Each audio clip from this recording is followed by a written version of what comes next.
Bonjour, vous connaissez peut-être ce cantique Jeunes et Vieux. C'est un peu le titre que l'on pourrait donner au numéro de réforme de cette semaine, puisque nous avons essayé de parler de la réforme des retraites, qui a généré et qui génère encore, vous le savez, beaucoup de tensions, au travers du regard des jeunes. Les jeunes, comment se projettent-ils dans un avenir qui pour eux est lointain?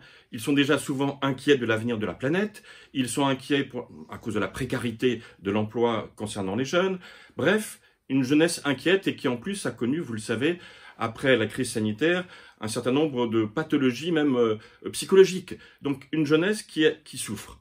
Mais aussi dans l'histoire, comment cette jeunesse s'est structurée dans ces contestations depuis mai 68, comment ça s'est passé, comment la jeunesse se structure comme mouvement, indépendamment des structures syndicales classiques. Et surtout, comment ils arrivent à se projeter dans l'avenir incertain. Et puis, jeunes et vieux, parce que nous avons aussi parlé des EHPAD. Vous vous souvenez, toutes ces crises qui ont été révélées, ces situations de maltraitance structurelle dans certains EHPAD et dans certains établissements.